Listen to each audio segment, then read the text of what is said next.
একটু এভার কেয়ারের সামনে যেতে চাই, সেখানে আছেন সহকর্মী হাসান অলি। অলি, ৫টা ৫০ মিনিটে তারেক রহমান মায়ের কাছে প্রবেশ গিয়েছেন। তিনি এখন মায়ের শয্যার পাশে রয়েছেন। এর বাইরে আর নতুন কোনো তথ্য আছে আপনার কাছে, একটু জানাবেন আমাদের।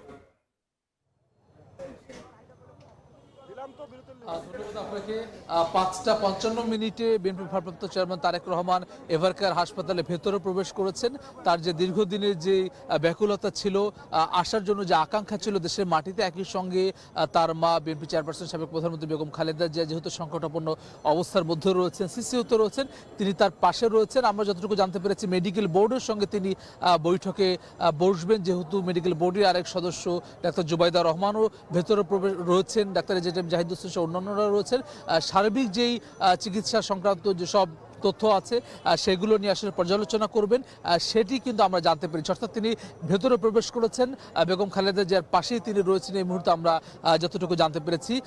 ৫টা ৫৫ মিনিট, অর্থাৎ আমরা জানি যে যেই জুলাই ৩৬ এক্সপ্রেসওয়ের যে সংবর্ধনা শেষে প্রায় ১.৫ ঘন্টারও বেশি সময় অতিবাহিত করে কিন্তু এই জায়গাটিতে তাকে আসতে হয়েছে। লাখো নেতাকর্মীর যে উষ্ণ অভ্যর্থনা সেটির মধ্য দিয়ে তারেক রহমান এসেছেন এবং এভার কেয়ারের ঠিক এই মূল ফটকের সামনেই কিন্তু যেই বাসে করে তিনি এসেছিলেন, যেই বুলেট প্রুফ বাস যেখানে স্থায়ী কমিটির সদস্যরা ছিলেন বিএনপির, সেখান থেকে নেমে বিএনপির ভারপ্রাপ্ত চেয়ারম্যান হসপিটালে ভেতরে প্রবেশ করেছেন। তার সঙ্গে আর কয়েকজন ছিলেন তার কিছুক্ষণ আগে, অর্থাৎ তার মিনিট ২০ আগে ডাক্তার জুবাইদা রহমান এবং ব্যারিস্টার জাইমা রহমান তারাও কিন্তু আসলে ভেতরে প্রবেশ করেছেন। অর্থাৎ একই সঙ্গে আরাফাত রহমান কোকোর স্ত্রী সহ তাদের সন্তানরাও কিন্তু রয়েছেন। অর্থাৎ যে পারিবারিক একটি পুনর্মিলনী সেটিও কিন্তু বলা চলে যে এই প্রেক্ষাপটে হসপিটালে কিন্তু আসলে সেটি হচ্ছে। অর্থাৎ বিএনপি ভারপ্রাপ্ত চেয়ারম্যান তারেক রহমানের বাংলাদেশে আসার আগে তার ফেসবুক স্ট্যাটাসে আমরা দেখেছি যে তার ভেতরে আসার জন্য যে আকুলতা, মায়ের পাশে থাকার এই সংকটাপন্ন পরিস্থিতিতে থাকার যে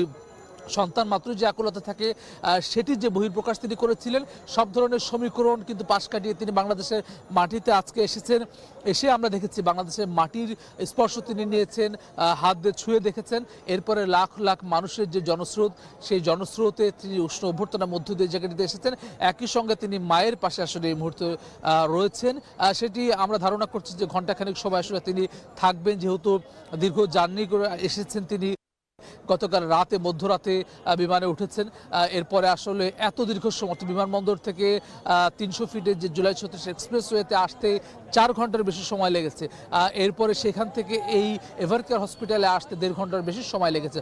অর্থাৎ দীর্ঘ শারীরিক ধকল। এরপরে আসলে তিনি হসপিটালটিতে দীর্ঘ সময় আসলে থাকবেন, ঘণ্টাখানেকের বেশি সময় ধরে থাকবেন। মেডিকেল বোর্ডের সদস্যদের সঙ্গে তিনি বৈঠক করবেন।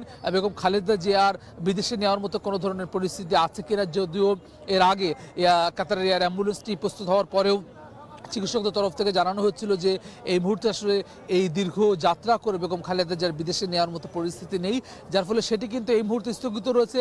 সেটি নেওয়ার আর কোনো ধরনের পরিস্থিতি আছে কিনা সেসব নিয়ে আসলে তিনি আলোচনা করছেন। একই সঙ্গে সন্তান পাশে থাকলে পরে স্বাভাবিকভাবে মায়ের মানসিক বা শারীরিকভাবে তিনি কিছুটা সুস্থ হয়ে উঠবেন, সেটি কিন্তু আসলে সবাই আশা করছেন। এখানে যে উপস্থিত নেতাকর্মীরা রয়েছেন তারাও কিন্তু আসলে সেই প্রত্যাশা করছেন।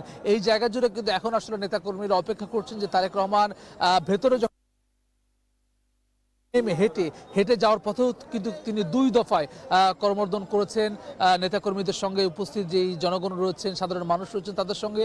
অর্থাৎ তিনি আবার যখন বের হবেন, তার স্ত্রী ডাক্তার জুবাইদা রহমান, কন্যা ব্যারিস্টার জাইমা রহমান সহ তাকে আবারও দেখার জন্য কিন্তু নেতাকর্মী যারা সঙ্গে করে এসেছিলেন, ছায়ার সঙ্গী হয়ে এসেছিলেন, তারা কিন্তু এখন অপেক্ষা করছেন। আমরা জানি যে ১৩ বছর বয়সে ব্যারিস্টার জাইমা রহমান, যিনি তার বাবা তারেক রহমানের সঙ্গে বাংলাদেশ থেকে তখন লন্ডনে যেতে বাধ্য হয়েছিলেন, ঠিক এত বছর পরে, এখন ৩০ বছরের বয়স তার, এত বছর পর ১৭ বছর পরে তিনি বাংলাদেশের মাটিতে আবারও ফিরে এসেছেন। এবং তার যে সামাজিক যোগাযোগ মাধ্যমে কিন্তু তিনি লিখেছেন যে তার দাদি দাদু বেগম খালেদা জিয়ার পাশে থাকার যে আকুলতা সেটির কথা তিনি বলেছেন এবং সেই সুযোগে কিন্তু তিনি নিচ্ছেন। এখন কিন্তু একেবারে তিনি পাশে, একেবারে নিজেদের মতো করে পারিবারিক সময় কাটাচ্ছেন। না ওয়ালি, আপনি বলছিলেন যে বেগম জিয়ার শারীরিক অবস্থার তথ্য আপনি দিচ্ছিলেন, কিন্তু এখন বেগম জিয়ার শারীরিক অবস্থার কি অবস্থায় রয়েছে বেগম জিয়ার? এর আগে ডাক্তাররা বলছিলেন যে তিনি স্থিতিশীল অবস্থায় রয়েছেন, তিনি চিকিৎসা গ্রহণ করতে পারছেন। এখন আজকে কোনো তথ্য পেয়েছেন কিনা? সারাদিন তো আপনি ওখানে ছিলেন। সবশেষ যেটি যে বিএনপি তরফ থেকে যেটি জানানো হয়েছিল গত কয়েকদিন আগে যে কিছুটা স্থিতিশীল, অর্থাৎ এর আগের যে দীর্ঘদিন যাবৎ অপরিবর্তিত অবস্থা ছিল, সংকটাপন্ন অবস্থার মধ্যেই ছিলেন, সেটি অপরিবর্তিত ছিল, তার থেকে কিছুটা উন্নতি হয়েছিল। আজকে কিন্তু আসলে তার ব্যতিক্রম কোনো আপডেট আমাদের কাছে এখন পর্যন্ত পৌঁছায়নি, অর্থাৎ সেরকম পরিস্থিতির মধ্যে তিনি আছেন। ডাক্তারদের যে চিকিৎসা, যেটি সিসিওতে যিনি রয়েছেন, যেহেতু তিনি সেই চিকিৎসা তিনি গ্রহণ করতে পারছেন, অর্থাৎ চিকিৎসকদের সঙ্গে কিন্তু এক ধরনের যোগাযোগ বেগম খালেদা জিয়া স্থাপিত এরই মধ্যে হয়েছে। কিছুটা উন্নতি হয়েছে শারীরিক অবস্থা, সেটি কিন্তু আসলে সবাই আসলে সেই কারণেই আশায় রয়েছেন যে বেগম খালেদা জিয়া আবারও সুস্থ হবেন, এবং বিশেষ করে তার সন্তান, পুত্রবধূ, নাতি, তারা যেহেতু পাশে রয়েছেন, এর মধ্য দিয়ে তার যে মানসিক সাপোর্ট, সেটির মধ্য দিয়ে আসলে আরও কিছুটা শারীরিকভাবে তিনি আসলে উন্নতি করবেন, শারীরিক সুস্থতা উন্নতি ঘটবে, সেটি কিন্তু আসলে সবাই প্রত্যাশা করছেন। ডাক্তারদের তরফ থেকে আজকে এখন পর্যন্ত আনুষ্ঠানিকভাবে কোনো ধরনের ব্রিফিং কিন্তু করা হয়নি। হয়তো তারেক রহমান দেখে বের হলে পরেও আসলে সেটি করা হতে পারে, সেরকম কোনো তথ্য আমাদের কাছে এখন পর্যন্ত নেই। আমরা এখন পর্যন্ত যেটি জানি, গত 3-4 দিন আগে ডাক্তার এজেড জাহিদ হোসেনের পক্ষ থেকে যেই আপডেট তথ্য জানানো হয়েছে, কিছুটা উন্নতি হচ্ছে, সেটি কিন্তু আসলে এখন পর্যন্ত সে অবস্থার মধ্যেই রয়েছে। তার চেয়ে খুব বেশি উন্নতির খবর কিন্তু এখন পর্যন্ত আসলে ডাক্তাররা গণমাধ্যম কর্মীদেরকে দেয়নি। অর্থাৎ যে 30 জন মেডিকেলে দেশি বিদেশি যে বিশেষজ্ঞ চিকিৎসকরা রয়েছেন, তাদের যে বিশেষজ্ঞ প্যানেলের সমন্বিত প্যানেলের যে চিকিৎসা কার্যক্রম চলছে এভারকেয়ার হসপিটালে, সেটি কিন্তু এখন পর্যন্ত আসলে অব্যাহত রয়েছে। তারেক রহমান, একই সঙ্গে তার স্ত্রী ডাক্তার জুবাইদুর রহমান, যিনি নিজেও এই মেডিকেল বোর্ডের একজন সদস্য, তারা কিন্তু আসলে এখন সরাসরি দেখভাল করবেন। যেহেতু তারেক রহমান একেবারে লন্ডন থেকে ভার্চুয়ালি দেখার মধ্যে এক ধরনের সরাসরি নিজের চোখে দেখা, নিজের মায়ের শারীরিক অবস্থা কি অবস্থার মধ্যে রয়েছে সেটি অবলোকন করা, এর মধ্য দিয়ে আসলে কিন্তু যে মেডিকেল বোর্ডের সদস্যরা রয়েছেন তাদের কাছ থেকে তিনি আপডেট নেবেন। আগামী দিনে, সামনের দিনে তাকে কি ধরনের চিকিৎসা দেওয়া হবে, যে এয়ার অ্যাম্বুলেন্সে করে লন্ডনে নিয়ে যাওয়ার মতো পরিস্থিতিতে তিনি আছেন কিনা, সেটি থাকলে ডাক্তারদের তরফ থেকেও কিন্তু জানানো হয়েছে যে কোনো পরিস্থিতিতে বেগম খালেদা জিয়ার শারীরিক অবস্থা কিছুটা উন্নতি হলে পরে কিন্তু আসলে তাকে বিদেশে চিকিৎসার জন্য নেওয়া হবে। আমরা জানি যে চলতি বছরে জানুয়ারি মাসের 7 তারিখে বাংলাদেশ থেকে বেগম খালেদা জিয়া লন্ডনে যান, 8 তারিখে সেখানে পৌঁছান। লন্ডন ক্লিনিকে দীর্ঘ 4 মাস তিনি চিকিৎসা নিয়েছিলেন, এবং দীর্ঘ বছর পরে সেখানে কিন্তু তিনি তার ছেলের স্ত্রী, তার সন্তানদের সঙ্গে কিন্তু আসলে তিনি ঈদ উদযাপন করেছেন, এবং পরবর্তীতে বাংলাদেশে আসার পরে কিন্তু বেশ খানিকটা শারীরিকভাবে সুস্থ ছিলেন বেগম খালেদা জিয়া। 5 আগস্ট পরবর্তী সময়ে কিন্তু তিনি যে জনসভাতে ভার্চুয়ালি বক্তব্য রেখেছেন, রেকর্ডেড বক্তব্য রেখেছেন বেগম খালেদা জিয়া, রাষ্ট্রীয় অনুষ্ঠানে, সশস্ত্র বাহিনী দিবসের অনুষ্ঠানে বেগম খালেদা জিয়া অংশ নিয়েছেন। সেখানে হাস্যজ্জ্বল মুহূর্ত কিন্তু বাংলাদেশের মানুষ দেখতে পেয়েছিল। বিভিন্ন নেতাকর্মী, অভ্যুত্থানে যারা অংশ নিয়েছিলেন, তাদের সঙ্গে বেগম খালেদা জিয়া কথা বলেছিলেন। এর পরবর্তীতে হঠাৎ করেই কিন্তু আসলে কিছুদিনের তার শারীরিক অবস্থা কিছুটা অবনতি হয়, কয়েক দফা তিনি এভারকেয়ার হসপিটালে আসেন। এরপর 23 নভেম্বর তিনি আসলে যখন আসেন, তখন চিকিৎসকদের পরামর্শে তাকে এখানে ভর্তি করা হয়, এবং 27 নভেম্বরে কিন্তু আসলে সিসিউতে ভর্তি করা, এবং এখন পর্যন্ত কিন্তু আসলে সে অবস্থার মধ্যেই কিন্তু রয়েছেন। এর মধ্যে লন্ডনে নিয়ে যায় যখন কথা হয়, তখন কিন্তু আসলে ডাক্তার জুবাইদুর রহমান তিনি লন্ডন থেকে আসেন বাংলাদেশে 4 তারিখ। আসার পরে কিন্তু আসলে সেই সময় কিন্তু আসলে শেষ পর্যন্ত ডাক্তারদের সাই না মেলায় কিন্তু বিদেশে নিয়ে যাওয়া হয়নি। ডাক্তার জুবাইদুর রহমান কিন্তু শেষ পর্যন্ত ছিলেন, 20 তারিখ পর্যন্ত তিনি বাংলাদেশে ছিলেন। প্রায় প্রতিদিনই তিনি এভারকেয়ার হসপিটালে আসতেন, ডাক্তারদের সঙ্গে, মেডিকেল বোর্ডের যে অন্যান্য সদস্যরা রয়েছেন তাদের সঙ্গে তিনি বৈঠক করতেন, এবং সবশেষ যে খবর, সবশেষ যে শারীরিক অবস্থা, সেটি সম্পর্কে অবহিত করতেন ডাক্তারদের, এবং কিন্তু আসলে কর্মীদেরকেও তারা জানিয়েছেন। পরবর্তীতে যখন তারেক রহমান ফিরবেন, জাইমা রহমান দেশে আসবেন, সেটি তাদেরকে নিয়ে আসার জন্য কিন্তু আসলে ডাক্তার জুবাইদুর রহমান লন্ডনে যান, এবং তিনি আজকে তার স্বামী এবং কন্যার সঙ্গে করে নিয়ে কিন্তু তিনি বাংলাদেশে এসেছেন। যখন তারেক রহমান এই লাখ লাখ মানুষের মধ্য দিয়ে, অভ্যর্থনার মধ্য দিয়ে তিনি 36 জুলাই যে এক্সপ্রেসওয়ে, জুলাই 36 এক্সপ্রেসওয়ে, সেই জায়গাটিতে তিনি যাচ্ছিলেন, তখন কিন্তু আসলে ডাক্তার জুবাইদুর রহমান এবং ব্যারিস্টার জাইমা রহমান তারা গুলশানে, যেই বাসাটিতে 196 নম্বর বাসা, সেই জায়গা কিন্তু আসলে তিনি গেছেন, এবং সেই জায়গাটি থেকে কিন্তু আসলে তিনি কিছুক্ষণ থেকে অবসর সবাই কাটিয়ে, অর্থাৎ অন্যান্য যে পরিবারের সদস্যরা রয়েছেন, সেটি কিন্তু আসলে তাদের সঙ্গে দেখা করে সেইখানে কিন্তু আসলে তারা আবারও তিনি এভারকেয়ার হসপিটালে এসেছেন, অর্থাৎ এভারকেয়ার হসপিটালে আবারও ডাক্তার জুবাইদুর রহমান এসেছেন। এর কিছুক্ষণ পরেই কিন্তু আসলে আমরা দেখতে পেয়েছি তারেক রহমান যে লাখ লাখ মানুষের যে উষ্ণ অভ্যর্থনের মধ্য দিয়ে আসলে তিনি এসেছেন, এবং এর মধ্য দিয়ে এই মুহূর্তে তারা সবাই কিন্তু আসলে এভারকেয়ার হসপিটালের ভেতরে আসলে প্রবেশ করেছেন, সেখানে আসলে তারা অবস্থান করছেন, এবং কিছুক্ষণ পরে আসলে বের হয়ে 196 নম্বর যে বাড়ি অর্থাৎ বেগম খালেদার যে বাসা ফিরোজা, তার পাশেই তারেক রহমানের জন্য যে বাসাটি প্রস্তুত করা হচ্ছে 196 নম্বর বাসা, সেখানে তিনি যাবেন। এবং আমরা জানি যে গতকাল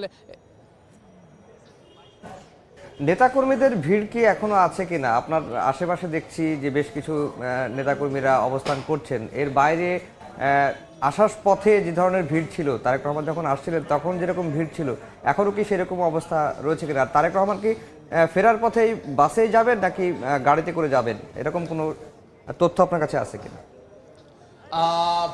না, তারেক রহমান ফেরার পথে কিন্তু বাসে যাচ্ছে না, অর্থাৎ তিনি ভেতরে প্রবেশ করার মুহূর্তে কিন্তু আসলে সেই বাসটি তিনি বিদায় দিয়েছেন। সেই বাসে বিএনপি সিনিয়র অন্যান্য নেতৃবৃন্দ ছিলেন, স্থায়ী কমিটির সদস্যরা ছিলেন, তারা সেই বাসে করে এখান থেকে ফেরত গেছেন, যার ফলে যে কারণে আসলে বিএনপি ভারপ্রাপ্ত চেয়ারম্যান তারেক রহমান হেঁটে প্রবেশ করেছেন ভেতরে।